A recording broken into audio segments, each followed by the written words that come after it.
이번 시간은 아동생활 지도와 관련된 이론들을 소개하는 두 번째 시간인데요. 이번 시간에서는 이제 인본주의적 관점, 구성주의적 관점, 맥락주의적 관점 등을 좀 살펴보려고 합니다. 첫 번째 인본주의적 관점을 살펴보겠는데요. 인본주의적 관점은 인간 행동이 본능적 욕구에 의해서 지배된다는 정신분석학적 관점과 단순한 동물 행동 실험의 결과를 인간의 복잡한 내적 과정에 이제 적용하는 행동주의적 관점을 비판합니다.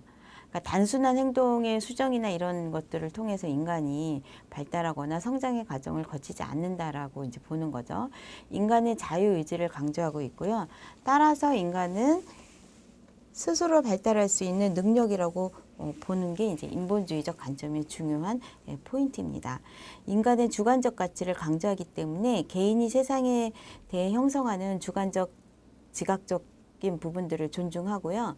개인의 그러한 지각들이 그들의 신념과 행동 관계를 결정한다고 보고 있습니다. 그래서 로저스에 의하면 인간의 행동은 외적인 자극이나 무의식적 욕구에 의해서 나타나는 것이 아니라 인간이 가지고 있는 성장지향적 욕구를 바탕으로 해서 스스로 인식하고 판단해서 나타난다고 보고 있다는 거예요. 그래서 이제 이런 부분들이 이제 인본주의적 관점의 이제 하나의 흐름들이라고 볼 수 있고요. 그렇다면 로저스 이론을 이제 살펴보겠는데요. 로저스는 1878년에서 이제 1987년도 사이에 이제 사셨고, 이분은 이제 주관적 경험론에 대해서 이제 이야기를 합니다. 그래서 객관적인 세계 자체는 인간의 행동이나 성격을 설명하는 데 의미가 없다. 그래서 이유는 인간은 동일한 객관적 실체에 대해서도 개개인의 내적 가치 체계나 개인의 경험 등에 따라 다르게 인식하기 때문이다. 그러니까 인간이 다 같은 똑같은 환경에 있어서도 어떤 사람은 다르게 인식을 하고 그 행동을 이제 강화시켜 나가는데, 어떤 사람은 또 다르게 인식하기 때문에 정반대의 행동 양식을 보인다는 거죠. 이건 너무 저희 사회에서나 같은 교실 내에서도 다양한 학생들이 같은 조건에 같은 환경과 같은 교사에 의해서 학습하거나 생활 지도를 받더라도 개인에 따라 아이들이 다른 행동을 보이기 때문에 이런 부분들은 이제 로저스가 이런 부분들을 이제 이야기하고 있는 거죠. 그래서 이제 아동들을 보면 자아실행의 경향성이 있다. 그래서 인간은 본질적으로 성장지향적이고 목표지향적, 미래지향적 동기를 가지고 있을 뿐만 아니라 동기를 성취할 수 있는 능력을 가진 능동적 주체임을 이제 이야기하고 있습니다.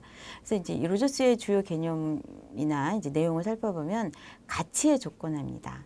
인간 행동이 개인의 주관적 경험에 의해서 결정된다고 봤기 때문에 인간은 주관적 경험을 통해서 자신만의 가치를 형성하게 되고, 이는 개개인의 행동을 선택하는 준거가 된다는 거예요.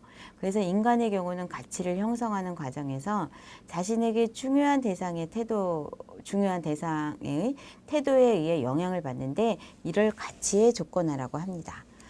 이러한 행동은 좀 많이 있을 수 있죠. 여러분들 어렸을 때 굉장히 좋아하는 선생님이 있으면, 예를 들면 그 선생님이 이야기하는 거는 다 따르려고 한다거나 그렇게 되려고 노력을 하는 이런 이제 자기의 그 신념 체계나 가치 체계가 생기고, 그거 하고 싶어하는 욕구의 마음 스스로 그렇게 욕구들이나 자기 결정에 의해서 그 행동을 이렇게 따라하게 되거나 이제 설득을 본인 스스로 하면서 이제 그 행동을 보이게 되는 것들을 이제 볼 수 있는데요. 그걸 이제 가치의 조건화라고 합니다.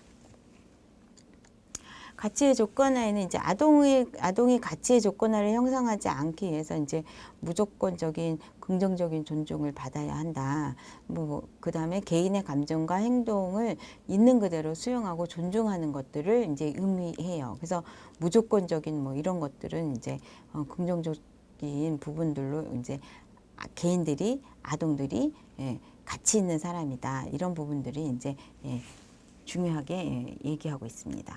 그래서 아동생활 지도에서 이제 적용을 살펴보면 이런 부분들이 아동생활에서 어떻게 적용되는지를 이제 여러분들이 살펴보면 거기